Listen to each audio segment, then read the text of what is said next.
যাদের কাজ করার কোনো ক্ষমতা নেই। মা বাবা ভাই বোন সবার চিরদিন থাকে না, ট্রু, বাট যাদের নিজস্ব কোনো কাজ করার অ্যাবিলিটি নাই, যোগ্যতা নাই, যাদের এডুকেশন নাই, যাদের টাকা নাই, কিছু নাই, ব্যাকগ্রাউন্ড নাই, তারা কি করবে? তারা একটা নীতিতেই বিশ্বাস করে, চলেন কিছু একটা দেখাই, লোক জমবে, কিছু পয়সা পাবো। এটা কিন্তু ওপেনলি তারা বলে বেড়াচ্ছে। এরকম হলে আমাকে নিয়ে যত ট্রোল হবে, আমাকে যে যত নাটক হবে, আমি কিন্তু তত হিট। এই যে অশিক্ষিত কনসেপ্টটা, এটা কিন্তু আমার নেই। আমি আপনাদেরকে ভেরি ক্লিয়ার করার জন্য এই কথাগুলো বলছি। তো ব্যাপারটা এটাই যে আসলে আমি আবার রিওপেন, এখানে যে কয়টা মানুষ আমাকে, আমার ফ্যামিলিকে ভালোবাসবে, প্লিজ সে কয়টা মানুষই থাকলে আমি খুব খুশি। I don't have any planning to make million viewers to get some paisa.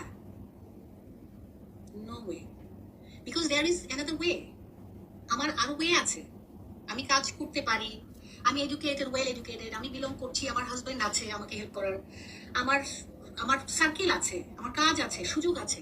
দেখুন, একটা শিল্পী, গানের শিল্পীর কথা বলছি আমি, সঙ্গীত শিল্পী, যেহেতু আমি একজন সঙ্গীত শিল্পী, আমি সঙ্গীত শিল্পীর কথা বলছি। সঙ্গীত শিল্পীরা কখনো বুড়া হয় না, তাদের কখনো এইজ হয় না, তাদের কাজের ক্ষেত্রে কখনো এইজ বাধা হয়ে দাঁড়ায় না, তাদের কাজের ক্ষেত্রে কখনো ফিগার বাধা হয়ে দাঁড়ায় না, তাদের কাজের ক্ষেত্রে দাঁত সুন্দর হতে হবে, চেহারা সুন্দর হবে, চামড়া ঝুলা যাবে না, এটা ভ্যারি করে না।